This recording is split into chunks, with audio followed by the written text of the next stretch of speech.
Well, good day, my friends. Good to see you back in the shop. Where you been? It's okay. None of my business. We have this beautiful Softail on the bike. What year is this Softail?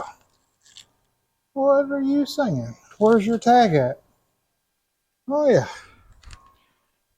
We have this beautiful 2004 Softail on the lift today. Customer brought up, got some leaky rocker boxes. So we have a new genuine James gasket kit for the rocker boxes and all that good stuff. But before we do that, we might not even get into that because there's something that has to be checked on this bike that would make the job we're about to do kind of pointless. Let me tell you all about it. But first, welcome back to Butler Customs Motorcycle Shop.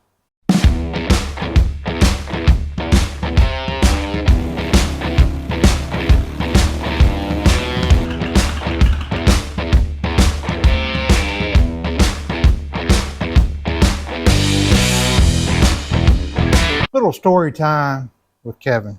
This bike came in and had went to a previous shop, and there they did, I believe, a stator and change on the bike. He noticed he was having some trouble with the bike. He mentioned he had stopped at a gas station once and started up and heard a loud bang, and it wouldn't start, and then cranked it again and started up fine. So he took the primary cover off, see what was going on in there, and inside the primary was a tool. You know what this is? This is a locking tool that locks the chain so you can properly torque down the sprocket nut and the main shaft or the transmission shaft nut. Mine's bright green for a reason, so that you don't forget you've locked that chain and these are in there.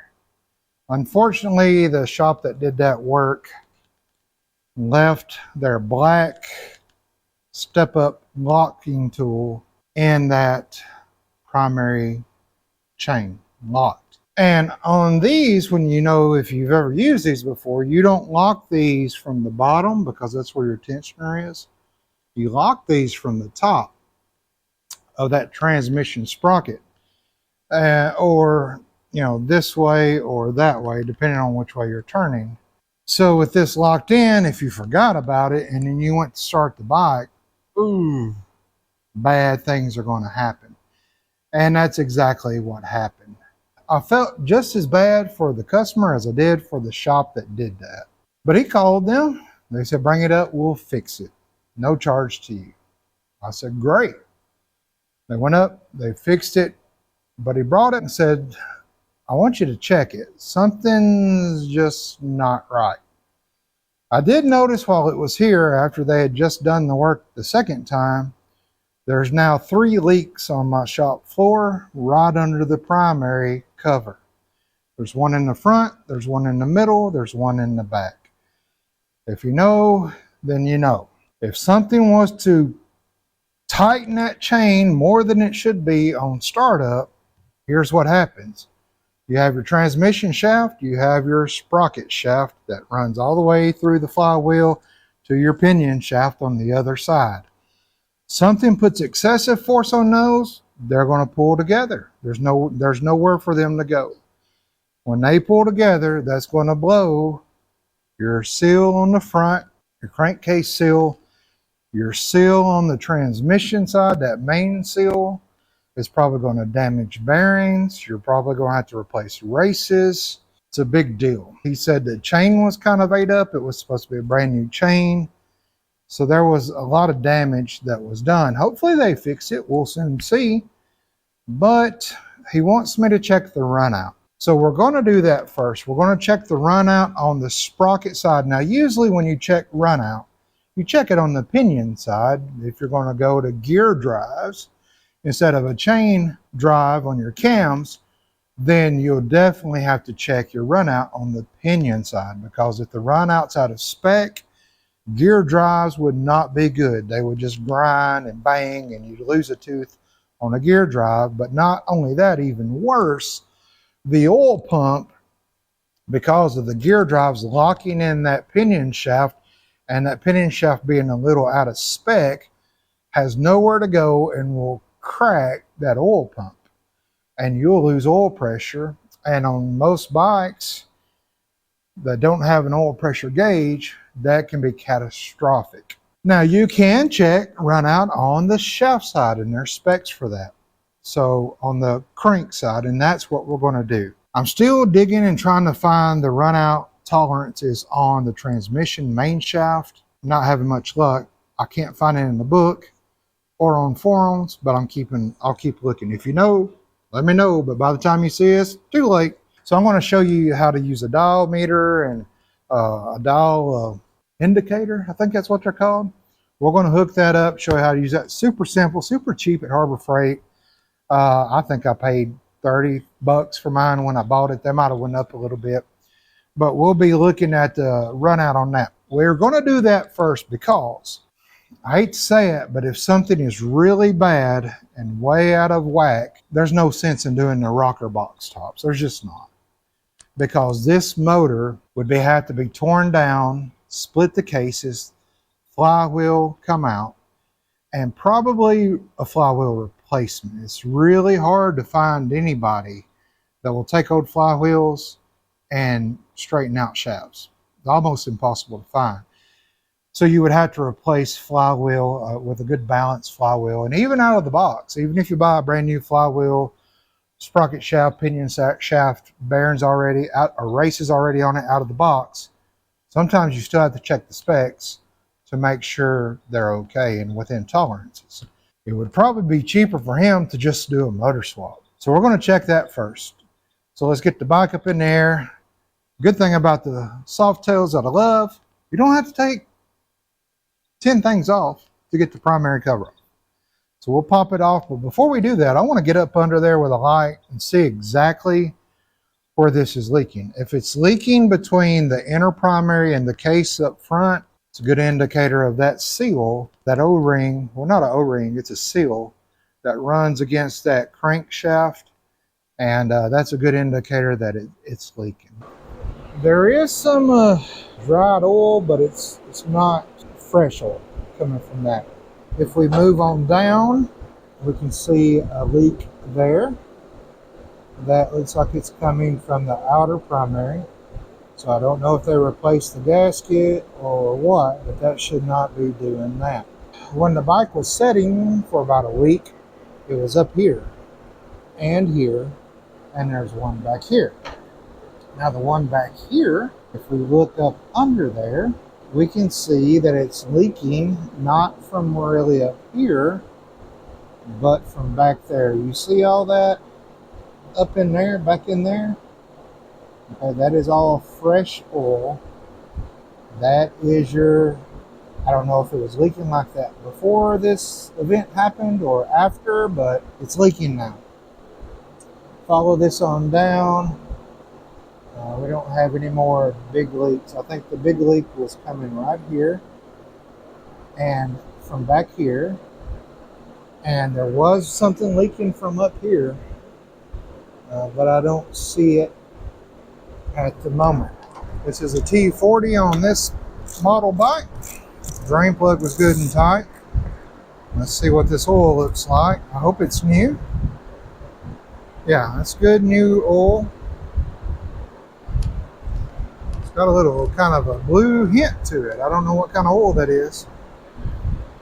Speaking of oils in your primary, don't run synthetic. If you feel you have to run synthetic, make sure you get synthetic for wet clutch. I know that Lucas makes a wet clutch synthetic oil for Japanese bikes. You could try that, but really, just straight 2050 oil is good for this. That way your clutches have good grab, they don't slip. Sometimes that synthetic can be a little too slippery. So we'll see what comes out of this. It doesn't look like this oil is mixed with any other oil. So maybe that front oil seal is good.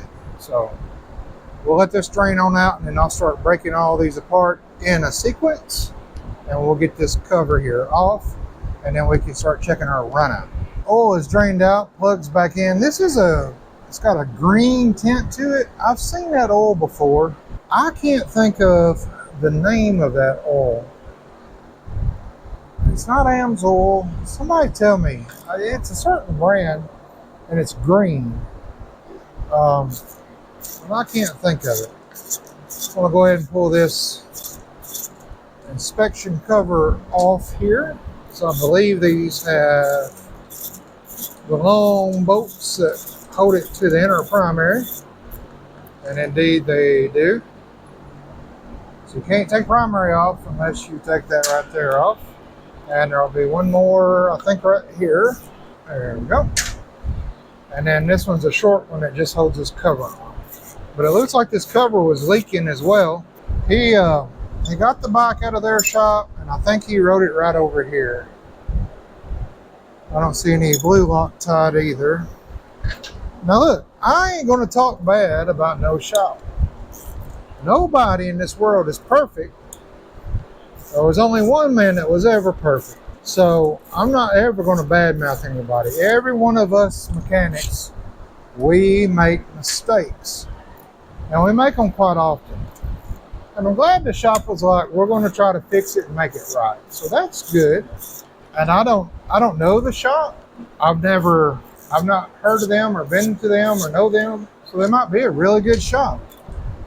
And this bike has this little nice kind of chrome cover that goes over the top of the outer and inner primary, just kind of as a dressing. So take this out. And then we got a 1/2-inch bolt here in the case that holds this on. That was not tight at all. Take this out. And now we can keep on trucking. And I'm not seeing any Loctite yet. Some feel like they were torqued proper and some don't.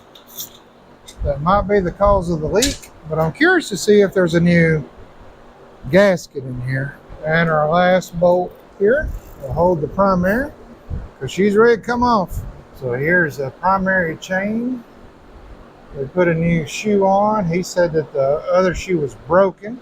The chain has wear, probably from where the shoe tensioner was broken and the chain flopped and rubbed.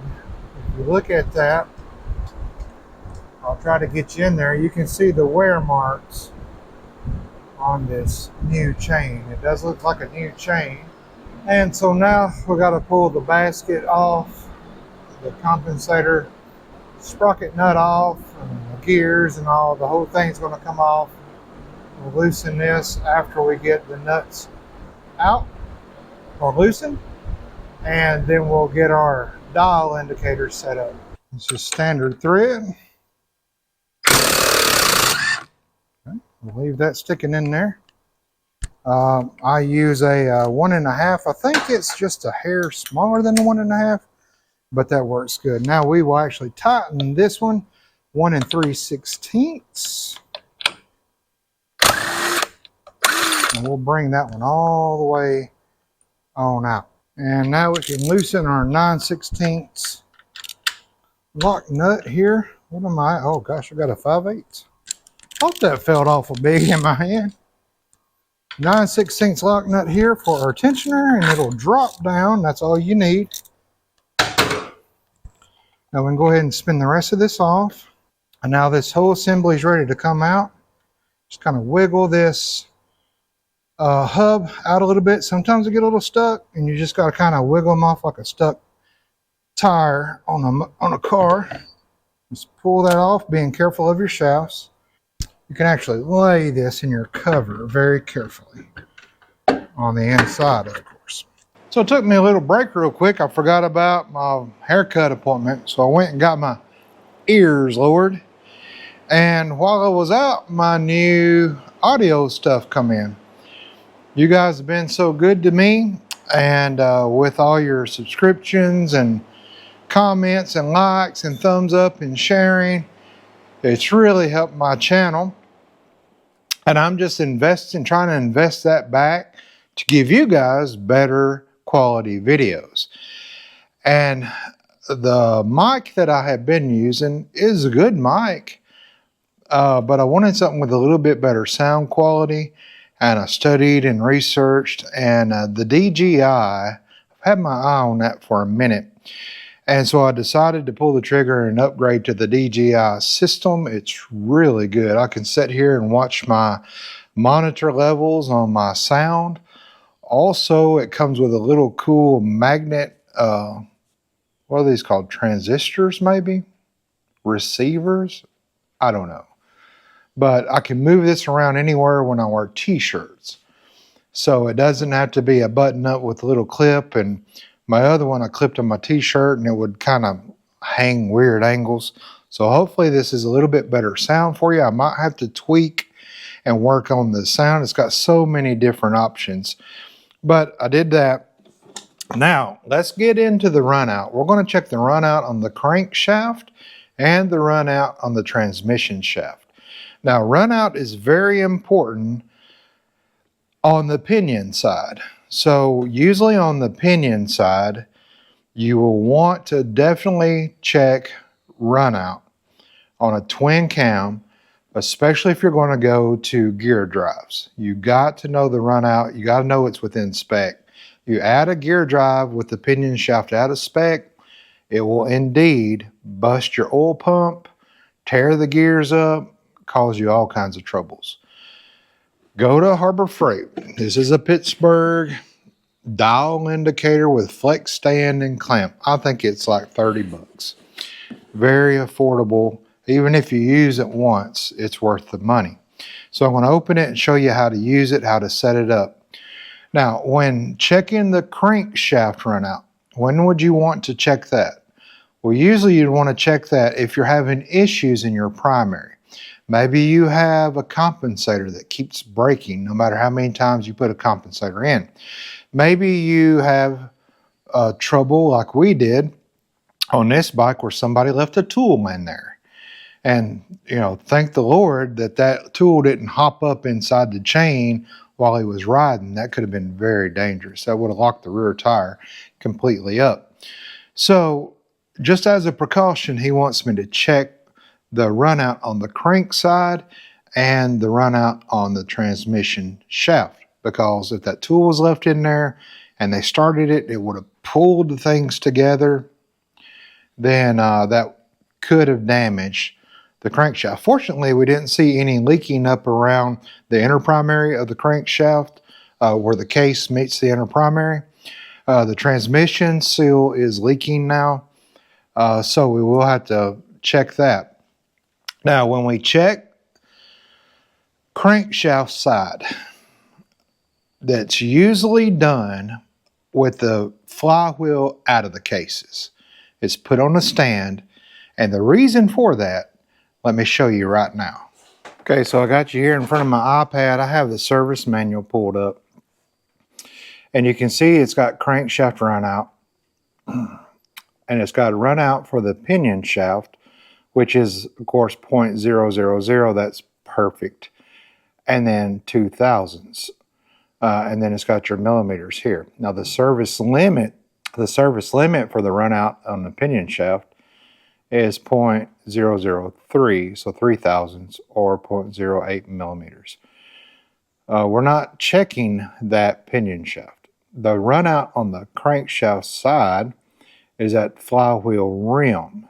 Okay, so that's anywhere from 0.000, which is perfectly round, to 0.010, so 0.010 or 1/100, I guess you could say, and then that's it in millimeters. Now the service limit is 0.015 or 15,000ths. So it says to at the flywheel rim. Well, you can't get really to the flywheel rim with the motor or the flywheels in the case. So what we're going to do is we're going to try to get our dial as close to the case as we can. And let me show you why that's important. So on this crankshaft, you want to measure as close as you can to here. I think that the previous shop replaced the rotor, but I'm not sure. But this rotor has dug into this something fierce. I cannot, just put my picks in there and pull this out. We're going to have to put a puller on here and pull this out. But I don't want to do that right now, because if I pull this out and damage this, we're going to have to replace this rotor, and he doesn't want to. He just got it out of a shop. He doesn't want to really spin this right now. He said this winter we're going to replace the rotor and the stator and all that. So he doesn't want to mess with that now. Usually you would pull this rotor out and you would try to get your dial indicator back here as far into the case as you can. Don't measure out here, okay? The reason for that is that the sprocket nut goes on here, that compensator nut, and the amount of torque to torque this down, this is never going to be true. This will always probably be way out of spec. So you want to get it down as close into the case as you can, because out here you're going to get a wild number, and I can probably demonstrate that for you while I'm showing you how that dial indicator works. But normally you would pull this off and then get that dial indicator as close as you can to the back of the case. You can leave your stator on, because it kind of sets around the outside anyway, and you can get it as close as you can to the inside of the motor. Now you say, well, wait, you've got these grooves here, right? Well, that's fine. You want to measure on each outside groove as you rotate the motor. So I've got the plugs out already, and the way you rotate the motor is you just take your compensator nut and you run it all the way in. And now with the plugs out, you can just simply, once that nut tightens down, you can simply turn your motor. And with the dial indicator back here, that's going to be the best reading that I can do at the moment. Now, on the transmission shaft, it's a lot easier to get to, and you don't really have to worry about in play as much back here on the transmission side. So let me show you now the dial indicator, in case you've never used one or just curious about one. It's kind of rare that I use them here in the shop, but it's a good tool to have, and I'll show you how it works, how to read it, and all that. Okay, so here's the Pittsburgh dial indicator with flex stand and clamp.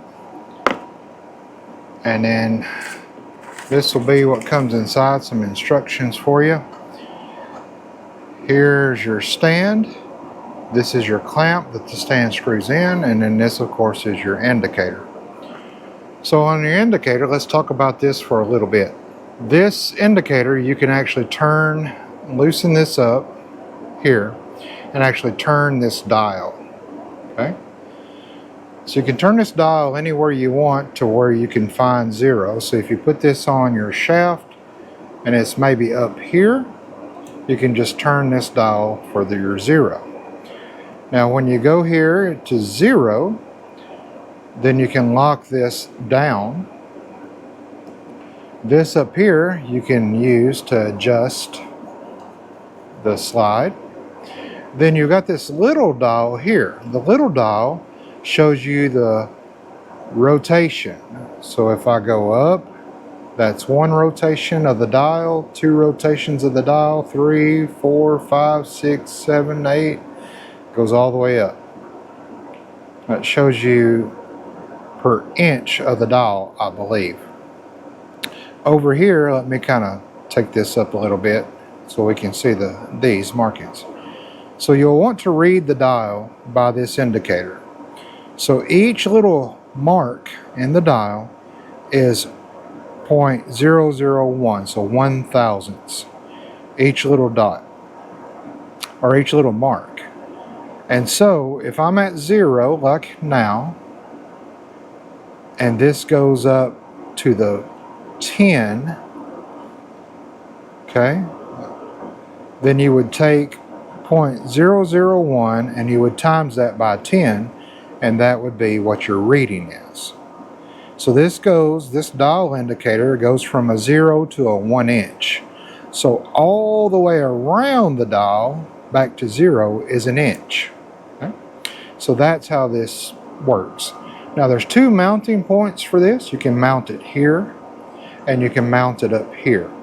I like to mount it here. I think I find it a little bit more sturdy. Now you've also got these little things that you can slide. So say I wanted to set my limit at a 0 and set the other limit, come on up here, move this back out of the way, get it past that, and say, okay, my runout limit is 15 thousandths.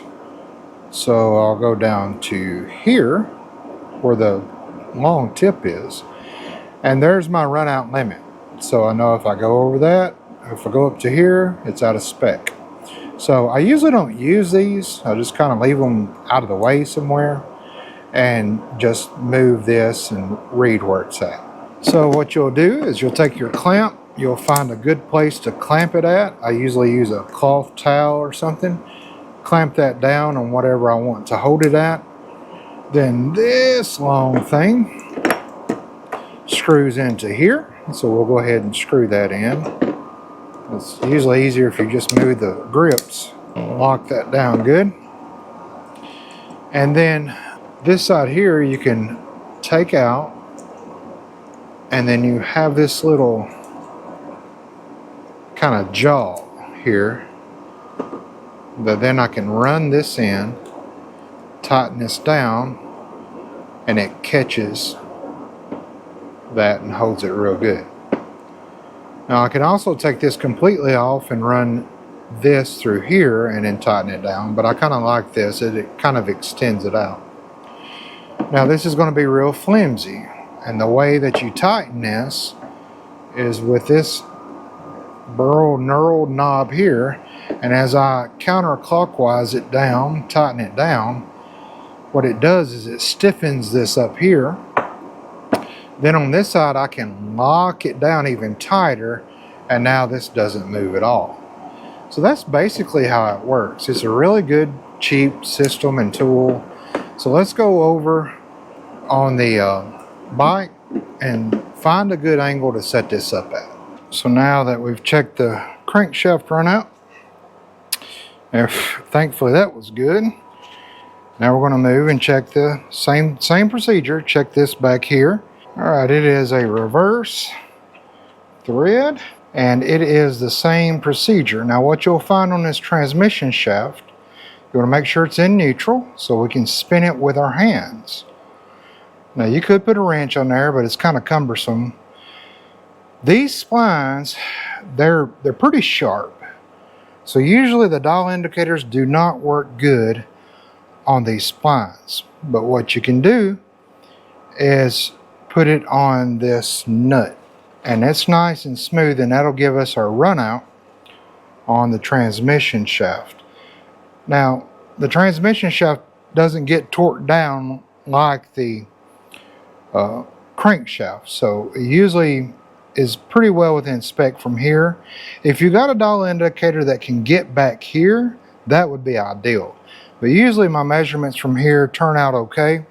So let's try it out. Let's get this set up. Now some guys, they don't measure with moving the dial. They'll just count their marks, and if it goes from here up to here, you just add the two together. So you're just adding marks. Well, let's see if we can get it pretty close, because you can really kind of almost lose your mind, because every time you pull this up it's fine, but every time you try to move this, it moves your position. So let's try to just get it kind of close if we can. All right, I'm happy with that. So that's kind of as close as we can get it. And then I'll get you in here. Hopefully I can zoom in later when I edit and see if we got a good reading. Now the runout on this is pretty tight. Okay, so the main shaft runout is of course 0. That's perfectly round to 3 thousandths. So here's the transmission specs, and as you can see, the main shaft runout is a 0, which is perfectly round, to 3 thousandths. This over here is not the runout or the service limit, that's millimeters. So you want to look, it's not set up in the manual the same as the crankshaft. So that's what we have. In play is of course none, but we're not worried about that. So we want to be between 0 and 3 thousandths for our main shaft transmission. Okay, so I'm going to turn backwards and I'm going to be careful not to hit my dial, and we're going to see what the runout is. So you watch this needle up here. I'm going to go slow.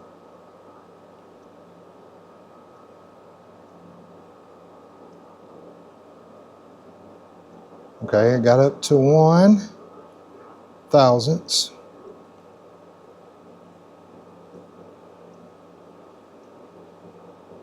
So that's where we're running at. So we're well within specs, just like on the crankshaft on this. So that's great, great news. So now we can just unhook this and disassemble it, put it back in our box. I really like this tool. There's probably, of course, oh gosh, just destroyed that. There's probably better ones, of course, but for no more than you're going to use it, I mean, that seems to be pretty accurate every time I've done one. So let me put this back in the box. I'll throw all this back together. Everything is good here. We'll take our nuts off of everything. Throw the clutch basket back on, compensator. I will, this winter now, we'll be replacing that rotor and probably the stator and rectifier as well. And get this back together, and then we can move on to our rocker boxes. Well, some things I've learned in the YouTube world. It kind of helps if you push record on the video. That helps you guys to see what I'm doing. So unfortunately, I didn't record the crankshaft runout. I didn't realize it till I had buttoned everything up. And I apologize for that. I'm trying to get better, guys. Just give me a minute. I'm new to all this. But thank you so much for watching. You're also going to see, since I'm having to go back and kind of redo things, that I'm going to put in some welcome to our new members. Now, a subscriber is different than a member. A subscriber is free. You just subscribe. You can even click the notification to get a little notification when, I guess that's why they call it that, when I upload a new video or make a community post or anything like that. Also, the membership though, those are the folks that support me every month. So they actually pay YouTube per month, and there's different membership levels. And I want to thank each and every one of you that would just financially support this channel and what I'm doing, and I'm trying to pour back into it, and I'm passing on my old stuff to others that are getting into YouTubing. So I'm really trying to be a blessing to you and a blessing to others, and it's all because of you guys. So our members are very important, and I thank you so much for it. So you'll be seeing that. But now it's time to get into these rockers. Primary's together good, no more leaking. Now it will still have that transmission seal leak. Can't do much about that. We're going to fix that this winter. Also, when I set his clutch play, it was indeed out. The clutch is out all the way on the last thread of adjustment. So I messaged him. He said, let's just do that in the winter too. So we're going to fix that all in the winter. I say that to say this. Anytime you replace your clutch on these 5-speed transmissions, there is a throwout bearing right in front of that oil slinger. It is so thin, it's so small, it's a little roller bearing, and they always fail. If they fail, it could cause very major damage to the transmission itself, and all that bearing particles gets all up in through your gears. Anytime you change a clutch cable due to it leaking or extended bars or anything like that, you have to pull that cover off. What I recommend, it's a $7 bearing from Harley. Go ahead and replace that bearing. Just do it. It's just good insurance. And I've seen transmission. I just watched a video the other day of a channel, and that was exactly what had happened in a Softail, and a twin cam Softail. And so I commented on the guy's video and said, hey, been there, done that. That's that roller bearing, thrust bearing, not a throw out bearing, but thrust bearing. That thrust on that push rod over to your clutch basket. So rocker boxes, let's get into rocker boxes. These are leaking. So the customer said, hey, I replaced the gaskets myself, and it's leaking. It's leaking in the back, it's leaking in the front. And look, I'm like Morgan & Morgan law firm. I'm for the people. I'm glad that customers and bikers want to work on their own bikes. That's awesome. I think it helps you know your own bike better. It helps you know how it operates and functions and controls. Thumbs up to that. But on rocker box tops, there is a sequence to tightening and torquing everything down. Unfortunately, if you don't follow that sequence, just like as we saw in the primary, there's a sequence to tightening the primary cover. It came in here leaking. It's not leaking anymore out of that primary cover.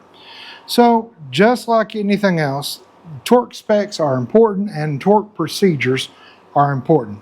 If not, you could warp the cover, the rocker box cover. When you take one off, you'll understand. They're very thin. They're just, you can see how they're easy to warp. So let's get into this. What do we got to do? Take the seat off, take the tank off. As far as just the top end rocker box stuff, that should be all we have to do. We don't have to pull our carb off. We don't have to pull anything on this side off. This is an air cone here, an air scoop. Old school, pretty cool. We don't have to mess with any of that. We can access everything right here on top once the seat and this tank is off. So let's jump into that, get that done. Hey, I got a date tonight. Me and my wife going out. It's a surprise. We don't get to get out very often. Going into town. So I got a button up here in a minute. I might be back with you tomorrow. So if you see me in different clothes or a lot trimmer, it's not an optical illusion. I'm not trying to hoodoo you. I'll just probably have to finish this tomorrow. Today's Monday, so tomorrow will be Tuesday, and then I'll get it uploaded for our members tomorrow night, if everything goes well. And then you guys will see it Friday. Let's jump in. Usually those little seat brackets for the Softail are Allen bolts, but these are 3/4 inch bolts. I think I like it a little better. Now, since we're going to be taking off the center console, speedo and all that, we will be unplugging the battery, disconnecting it. All right, set this somewhere good and safe. So let me get a 10mm on that, get that disconnected. Just going to take this negative side off, which was loose. Not good. This is really just a safety precaution, but I'm glad we checked it because it was indeed loose.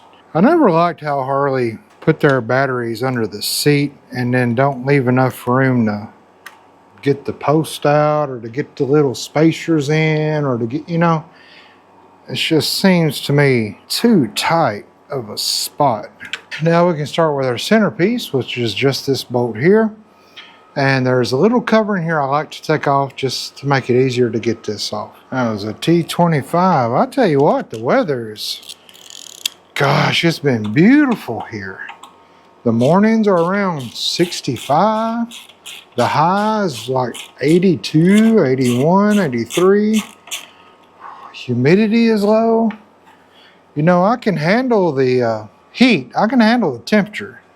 But the humidity, no sir. Not for me. All right, that's off. Now we can kind of pull this up a little bit easier. We'll get that off, and now we can raise up this here. There we go, very gently. Lay this over to the side. I want to put my nut back on there. And because we're pulling the tank off, I'm going to just go ahead and pull this out so I don't lose it or drop it. It just snaps back in there and slide it out. Just a lag bolt head. And now we can undo our connectors over here. Now there's all of our wiring we can just stick down to the side. We have a vent tube up here on top that I'll go ahead and pull off. And then we got our crossover tube and our petcock, and then the 3 bolts holding this tank on. It's a one-piece tank, so it's nice and easy to get off. Let me tell you about draining the tank. I drain from the crossover. I've had people say, well, look, go to Harbor Freight and get that little siphon tube. You put in there and you jiggle it. It's got a little jiggler in it, and it suctions the fuel out. Gets it below where that crossover is, and then you can just raise the tank up and take it off.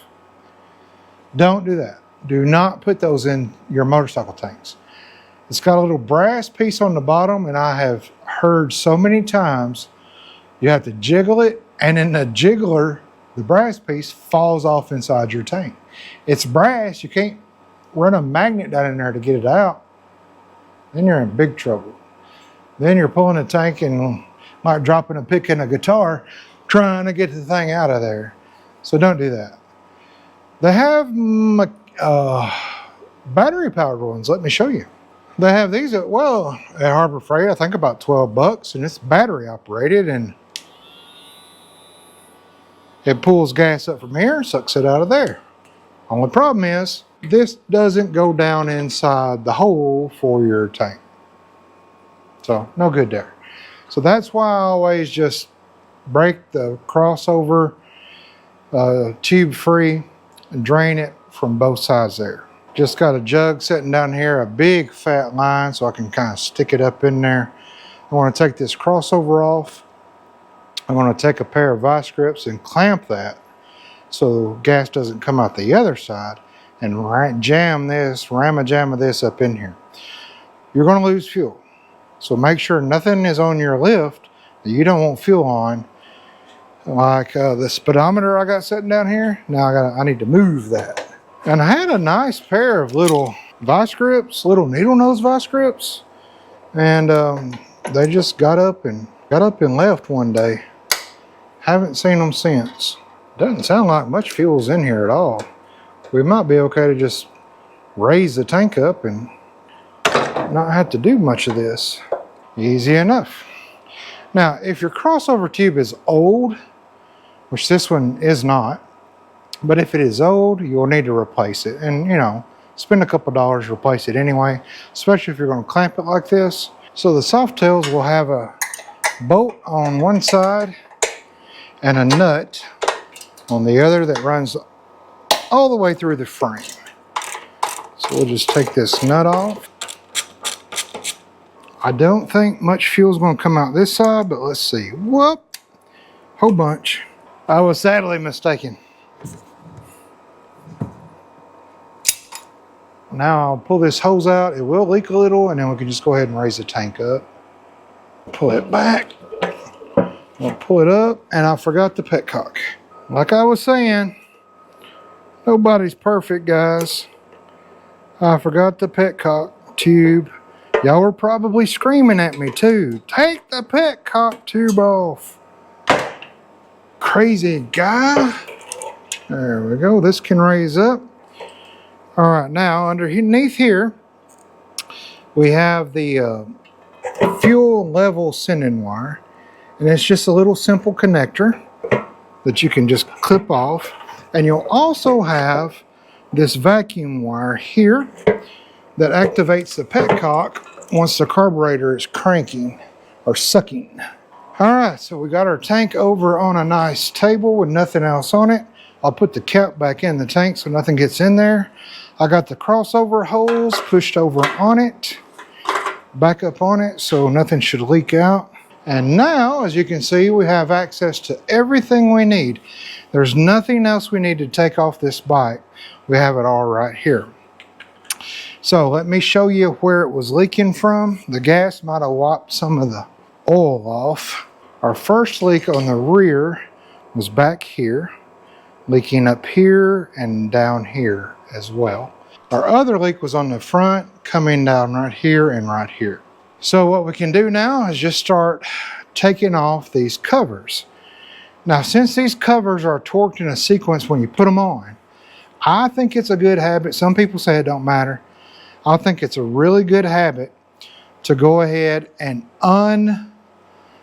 unbolt them a quarter turn at a time in the opposite pattern of how they're torqued.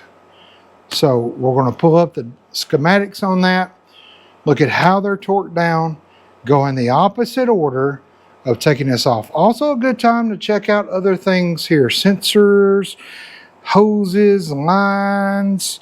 So on these rocker boxes, you have long bolts and short bolts. The short bolts are on the short side of the cover. The long bolts are on this longer, thicker side of the cover. The sequence goes, and I'm just going to write it on here, 1, 2, 3, 4, 5 back here, and 6 here. So 1, 2, 3, 4, 5, 6. So when we go to undo them, we're going to go 6, 5, 4, 3, 2, 1. And we're going to undo them slowly, a quarter at a time. Now, you're not tightening down head bolts, but if you don't want to warp the rocker boxes and you want the repair to not leak again, it's important to do this step. Just break those free. They're not torqued, I can tell that. And he told me how I don't think I torqued them.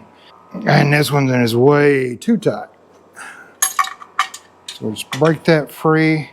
5, 6, 4. Man, I hope he didn't strip any of these out. There's 3, 4, 2. And I like to put my bolts right back in the same hole in case one was tightened too much and the threads might have stretched things out. I want that same thread to go back in that same hole. So I will line these up according to how they came out. Now when we go back in to torque these and tighten these down, we've got our order right here already on the head. And when we're done with everything, take a little carb cleaner, spray on a towel or a rag, and wipe that Sharpie right off. So 4 and 2. Now with all the bolts out of this rear head cover, we can just raise it up and kind of wiggle it out. And on here we'll write rear, or R for rear. And then here's my markings, 1, 2, 3, 4, 5, 6. And we'll set this over on the table. Then here's one of our leaky gaskets. It's a cheaper gasket. What I like to use is the James gaskets. And the reason for that is they have very nice gaskets and a double ridge of like a little rubbery thing around them. And I don't know if you can hear that wobbling or not, but it's really flimsy gasket. And that would be the issue of our leak. All right, so I got the plugs out and got the back wheel jacked up and it's in 5th gear. Now we'll just pop these little cover retainers off. All right, and then we'll wiggle this up here. And what I've got here is a paper clip opened up with a rubber band in it. So then I'll hook this paper clip under here and I'll go up to the top there, just over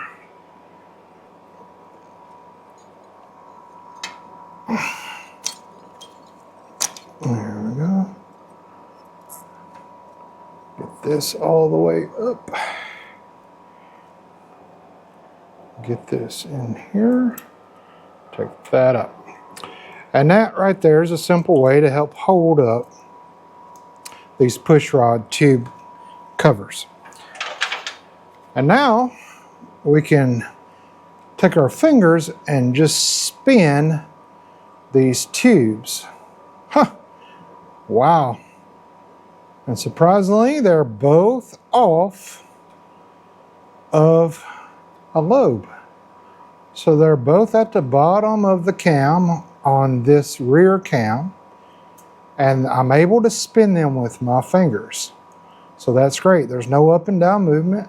So it just so happened that it got set when the bike turned off of the rear cylinder.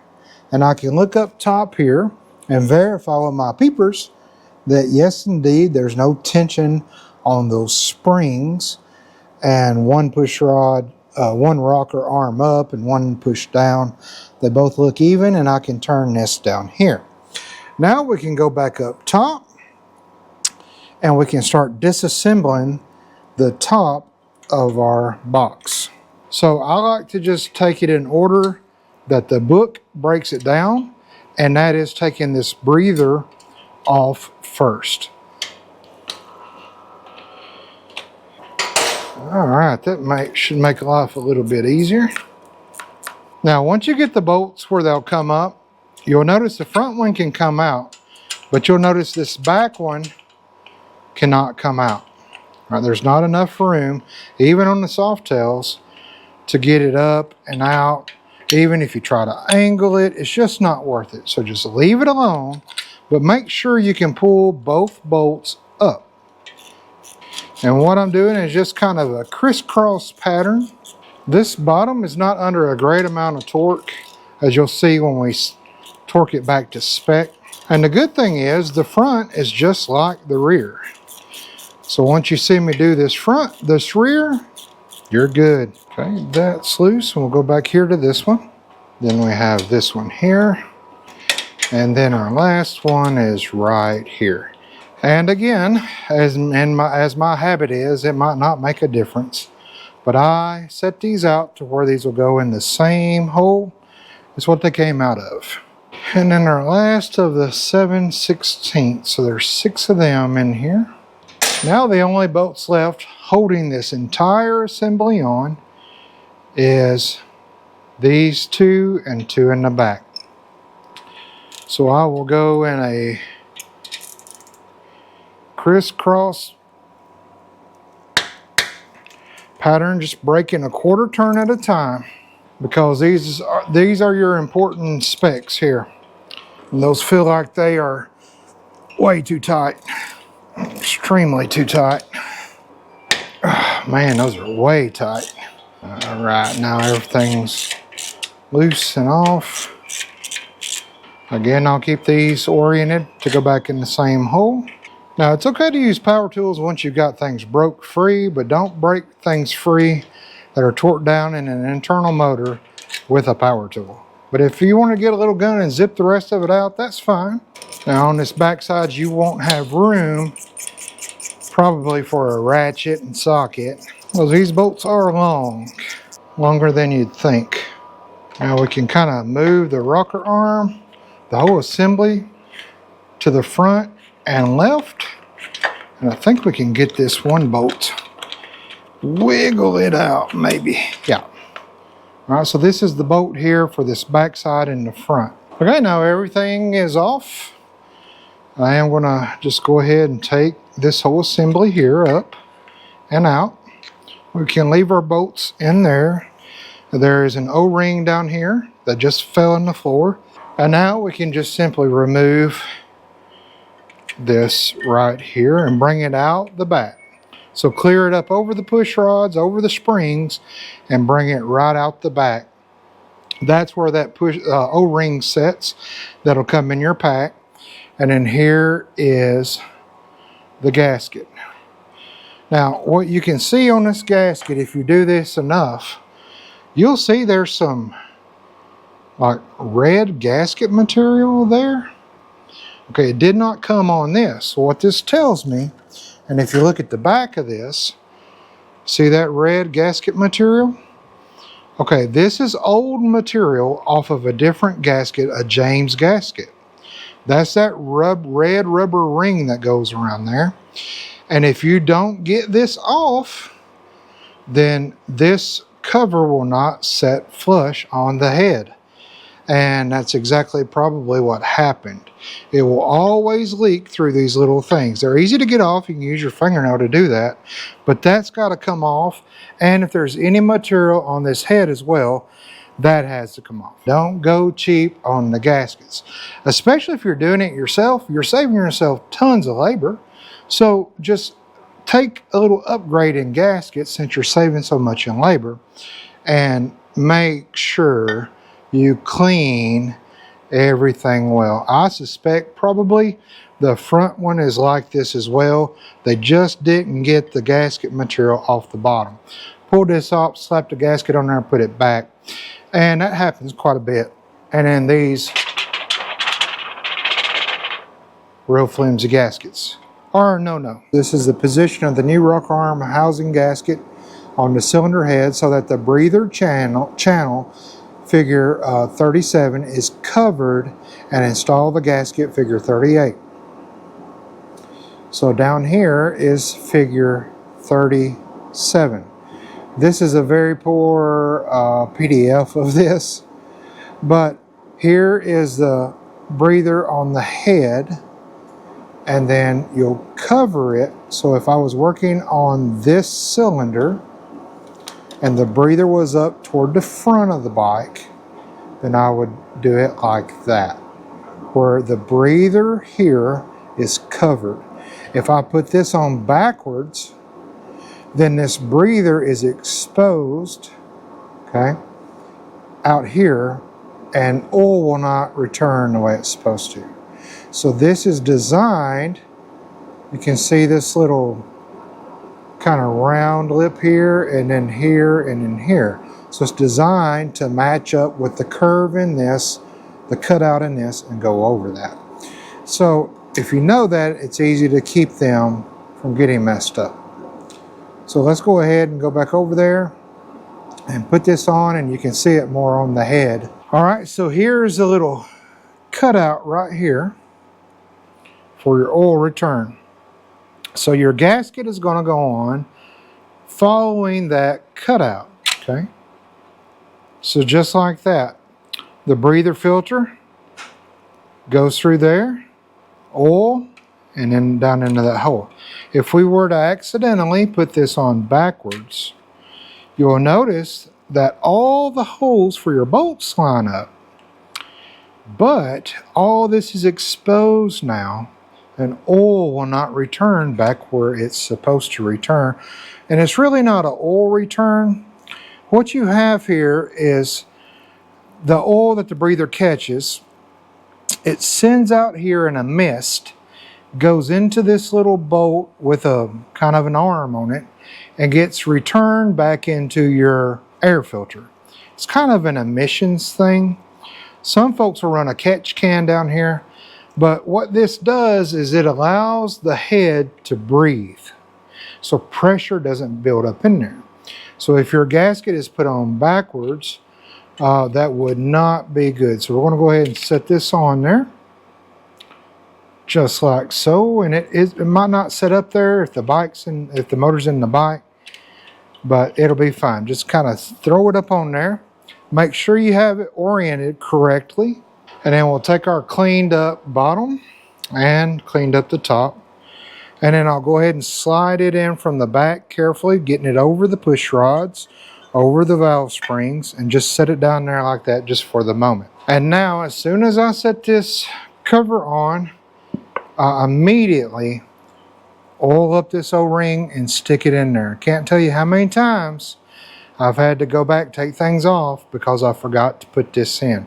Do it then. As soon as you set this on here, then you don't have to worry about it. So this is your exhaust gasket. It's on the exhaust side, hits the exhaust valve. Your intake gasket on the intake side hits the intake valve.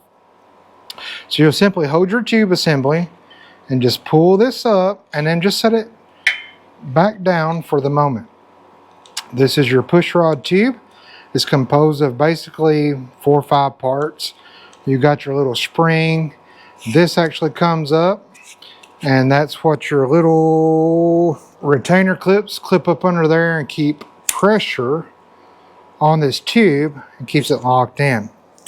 So you can go ahead and take this off, and on the inside what you're going to find is an O-ring, a metal spacer, a spring, and then this little cap. And I can tell you this O-ring, it looks pretty old. So when this top was done, these weren't done, so I'm glad that we got a kit that allows us to do that. Now you'll also notice there's a groove here because there's this O-ring down here in the bottom. So I'll pull the tube up, put it down.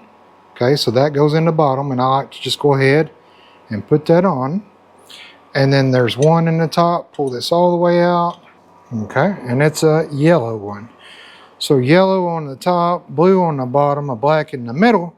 However, the James gasket kits, they're all black. So slide my push rod back in the orientation that it was. That's very important because these ride on your rocker arms. The bottoms ride on your lifters, and they get kind of mated together. So if you flip them upside down, you might have a little bit of chatter for a couple thousand miles till things kind of settle back in. So let's go over to the table and I'll show you how to not lose your mind trying to know where all these gaskets go.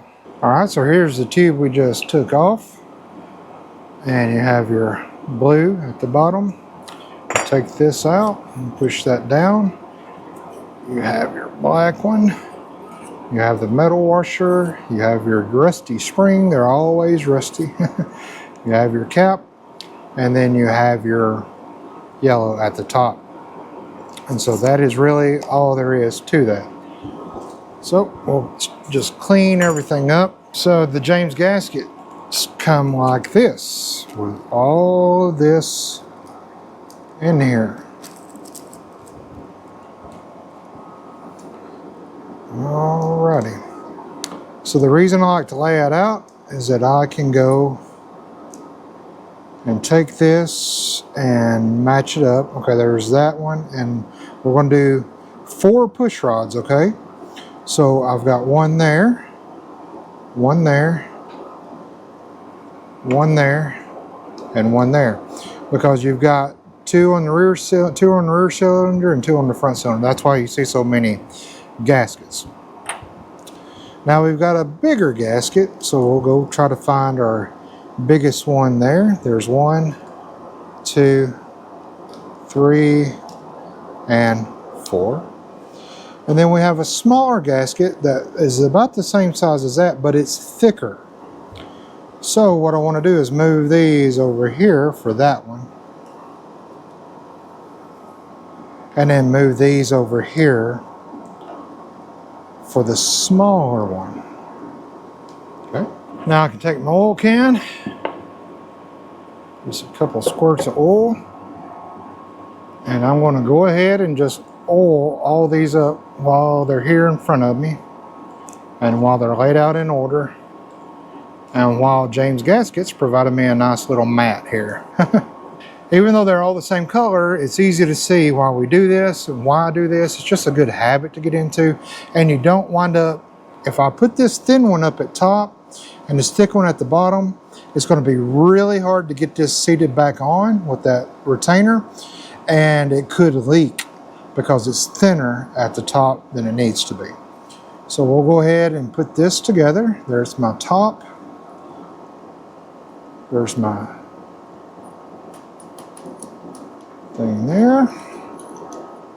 There's my spring. There's my washer.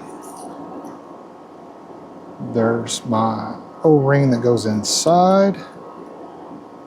There is, oh my goodness, what am I doing?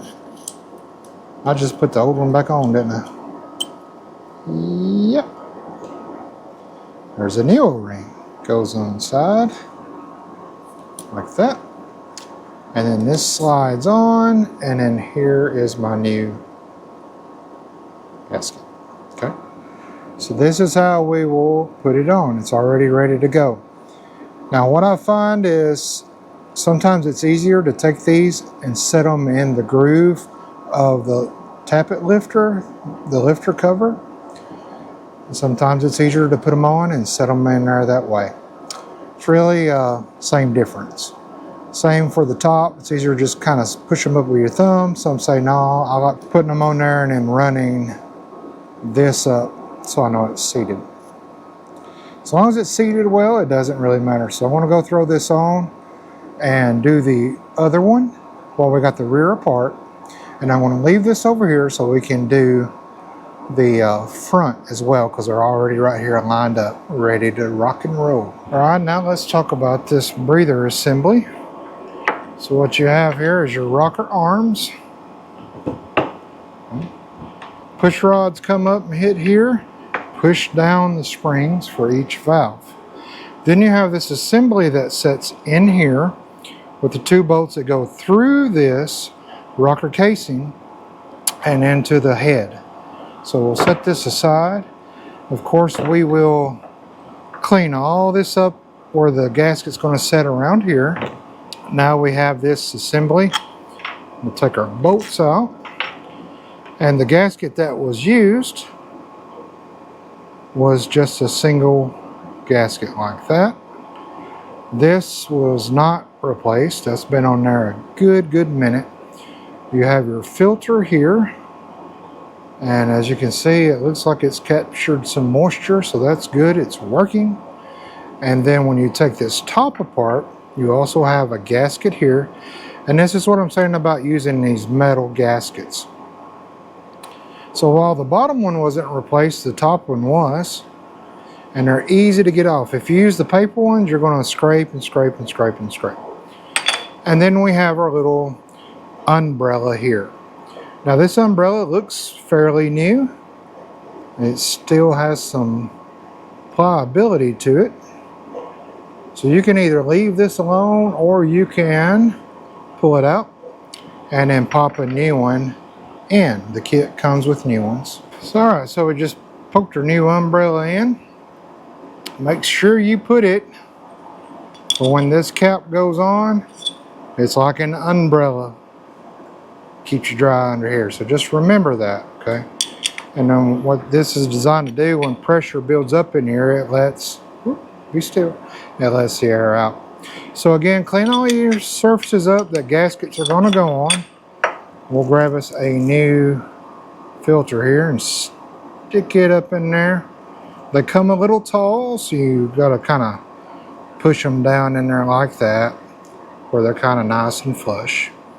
And there you go. Now, like I said, you can use these here. These are the paper ones, but I don't like using those. I like using the metal ones. So we'll go ahead and get the metal ones out. That's the top one, so that'll go on top. And that actually goes in here.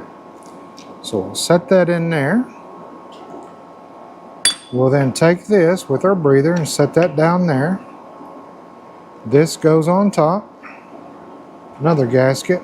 So we're making a Harley sandwich here pretty much. And then we'll wiggle this around, and we want to look down in there and make sure all of our gasket holes kind of got lined up. Nothing's out of the way. Everything went through. All right. So this is ready now to go back on the bike. Okay, so now that we got our pushrod tubes back in there, now that kit will also come with the lifter cover gaskets, but they're dry, they're not leaking, they look good. I'm just going to give him those gaskets. I usually don't replace those unless later on we're pulling cams or replacing cams or doing top end work as far as pulling heads off. Now if you have your tappet cover block, lifter block leaking, by all means, since you got the push rods out already, go ahead and change that.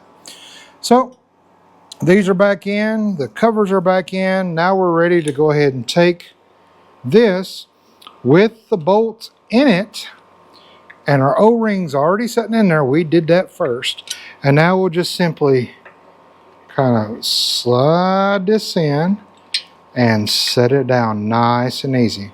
Now I will run these in just a little bit and then try to line everything up. What we're trying to line up is our gasket. That'll kind of help hold everything. So we're lining up this bottom gasket, this bottom cover, the rocker arms, and then everything up under there.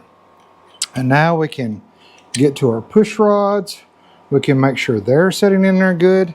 And now we can go ahead and just drop our bolts into this rocker arm lock. or assembly. All right, so we got our blue Loctite on. I'm gonna slide that one down in there. And our gaskets are good and lined up where I put this in here and lined everything up. So everything's just screwing in finger tight, nice and good. Now we can go ahead and drop our fronts in. Got the blue Loctite on those. You want to verify that your push rod tip is seated in this cup. Pull it up on the bottom, that cover up on the bottom, verify it's seated in the lifter as well. And do the same on the intake. Also look back here, get your peepers back here on this valve stem. And on the top of the spring, make sure that the little arms are setting right there where you want them. There's going to be a little bit of play now. We've not locked anything down, but they should be kind of centered up. All right, now before we tighten these down, I'm going to go ahead and throw my housing bolts in just to make sure the gaskets and all are lined up. And by the manual, it actually says to tighten these down first, these 6 ones here. So I guess it gives it a flattens it out more, then tighten these down, and then those. So that's what we'll do. All right, so what I'm going to do is just use my ratchet just to kind of get them just touching a little. Kind of saves us on some twisting and turning. I'm not tightening them at all. I can still move them with my fingers. But I just want to get them kind of down there and get them close. We want to make sure we get this housing nice and flush against the head. So the torque specs on these housing bolts, that are 6 of them, the manual says 124 to 168 inch-pounds. So let's go to 150. Well, I'll start at 140.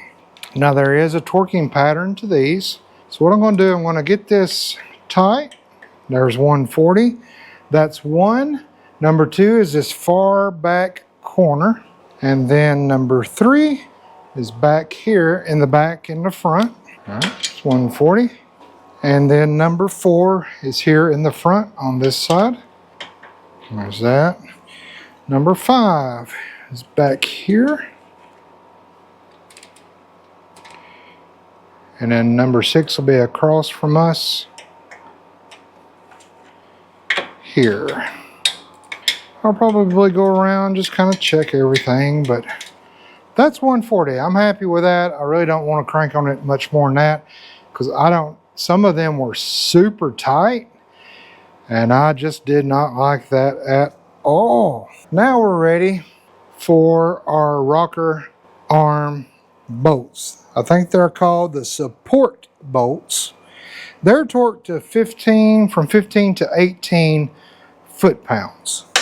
So with the pattern on these, it's crisscross. So wherever you want to start, you go across. Kind of like putting a rim on a car. Here, here, here, here, just crisscross. Now, an 1/8 turn at a time as you're tightening down. Now, these aren't even down yet.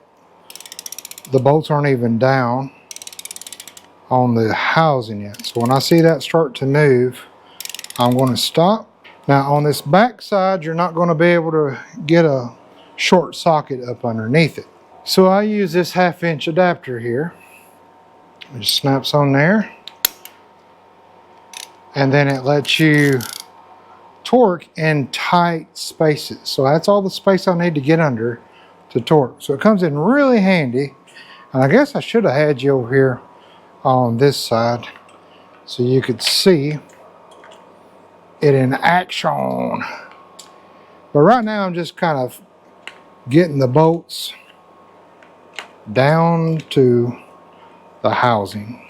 So I've got this set on the full Monty. I'm going 18. The top limit of the torque. So we'll start over here. We're going to do 1/8 of a turn. And while we do that, we're going to pull our push rods up and make sure our push rods are not in a bind. Because if they are, something is not right and we got to stop. Because if we keep going and cranking, we'll bend the push rods. So let me get a good light up here in here, just to verify that we are setting on the lobes up there. And we are indeed in our lifter holes in the top. Okay, so I got these 4 support bolts torqued down, and now give it a little bit of time to bleed down on your lifters, and then you should be able to take your push rods and twist them. So these are all good. This intake's a little tight, so I might give it just a couple more minutes. So this is important. When you set this back on here, the lifters, while they're off the pressure, could rise up. So when you go to put your push rods back on and start torquing everything down, you're taking that push rod and pushing down that lifter again. That's why you do 1/8 of a turn at a time, and it takes time, so just slow down and go around and do it. And just, if you need to wait a minute, just wait a minute. Let those lifters bleed down so you're able to turn that push rod. So the exhaust push rod feels good. The intake push rod is turning, but it's not as smooth as I want it. But we can go ahead now and start finishing the rest of this off. So on these right here, there are no torque specs for, and I don't like that. So we just have to guess it's a 3/8, and we'll just run them down. And I mean, it's a small bolt. I just wish that they gave a torque spec for it.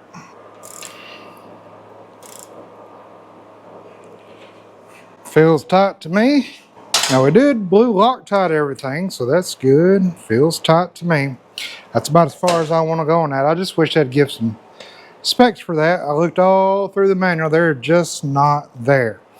Now we can go ahead with our last gasket. You'll see here it's got the notch here for this. It's got the rounded ears for the other side. So just throw that up in there. It's not going to stay. That's fine. The same on this as everything else. Make sure all that old gasket material is off there. Not from the last time they used the last gasket, but I guess the gasket before that. You got a small, thin side, big fat side. Big fat side goes over here, and the small, thin side goes on through there. Nice and easy, and this is so easy to do on a Softail. Now, I made a mistake, and let me show you what it is. I got this lined up good, right? And these up here, but there's a cutout here as well on the side, and this is straight on this side. So I messed it up, and I felt it immediately when I went to put the lid on. So the curved side here, straight side on the other side. Now that fits up in there. And we'll take this, slide it over, kind of hold our gas. Now that feels better to my fingers. Let's get some blue Loctite on everything. Of course, cleaned up the threads on everything. And now we can wiggle these around, making sure our gasket's in there. And that one, I'll go do the other 3 back here. And I'm going to go ahead and just run these down till they just set down on the cover. So I'm just kind of not even wanting it to get tight there. So they are all down, and these are to be torqued. 1 back here in the center, 2 here, 3 in the front back, 4 over here, 5 in this back corner, and 6 here. And these are to be torqued at 15 to 18 foot-pounds. I know that sounds bizarre, but that's what they're to be torqued on. So I'm not going to go all the way up to the 18 because I have seen these things strip out before, and I don't want that happening to us. So let's get up there into the, what do you say, 16? We'll start 16. And again, I got a 7/16 here, adapter.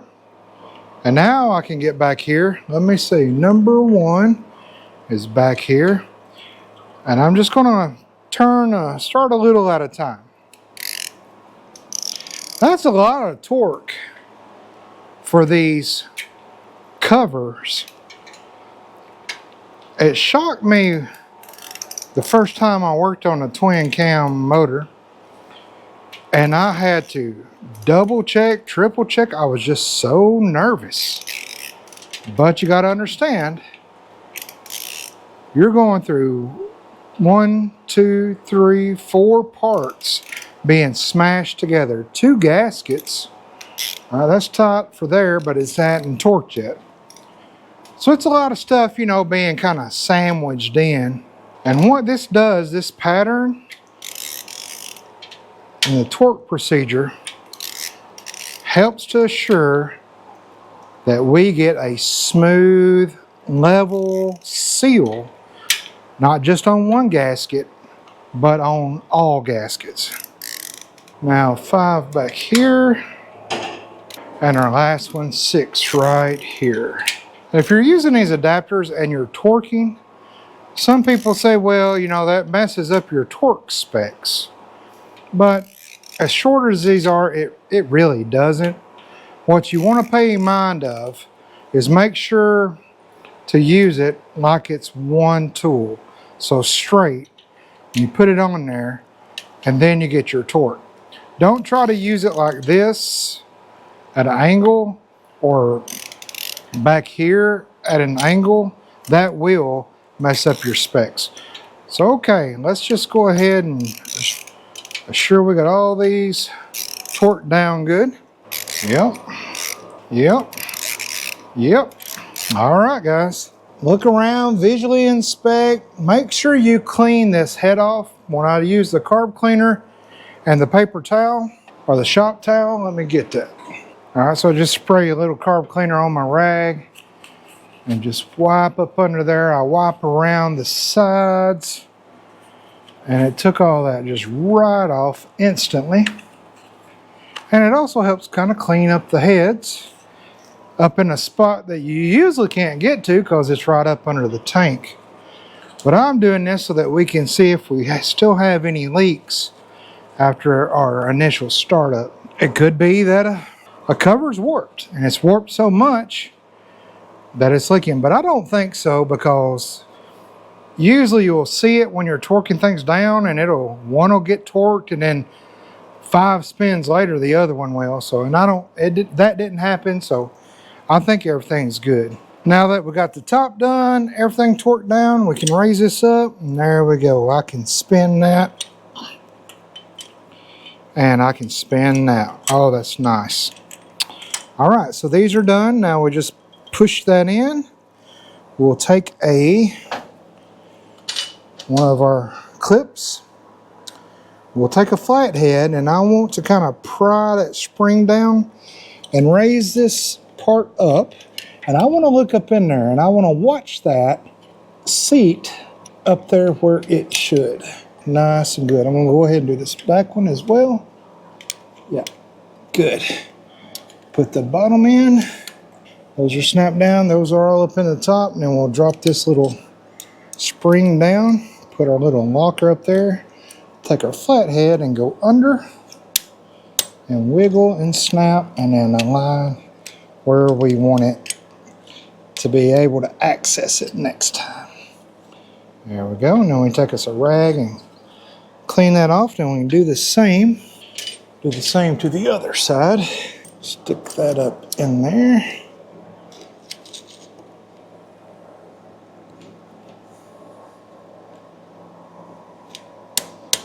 There we go. And that's it. Clean that up. Now our rear is done. Since we're able to turn the push rods with our fingers, now we can start over here on this side, on the front, and do the same thing. Turn the wheel till we can spin the push rods on the front cylinder, tear into the top, start taking everything apart. Exactly the same as the rear is what we did on the front. So I'm not going to bore you with that. I'm going to knock it out.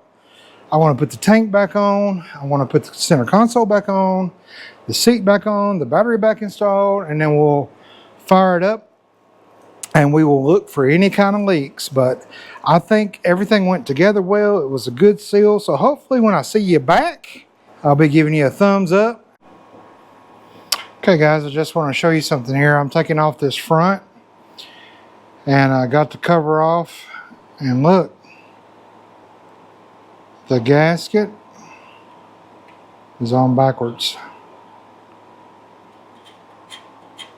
So the gasket should have been on like this. So that's why it's so important, guys. Makes me happy people work on their own bikes. That's great, but little things like that can really cause a lot of motor damage. And you know, when we pulled off the rear, I didn't think to look and check. I just went ahead and took the gasket off with the bottom cover and or the bracket, support bracket, I think is what they call it. I'm glad that it was leaking so we could catch that error and fix it. All right, and again, nobody's perfect. Nobody's perfect. All right, let me keep on trucking. Well, she's done. She's back together. Everything's buttoned up, cleaned up. So now we got gas in her. Let's go over to the other side and give her a choke. Well, I can probably do it from right here. Choke won't stay out. All right, let me set you down. See if we can fire this bad boy up. Make sure the petcock is on. Now make sure when you get everything buttoned up, don't forget to put it back in neutral. And if your rear tire, especially if you set your rear tire down. All right, give her a couple squirts. And I'm holding the choke out. Let's see what we got.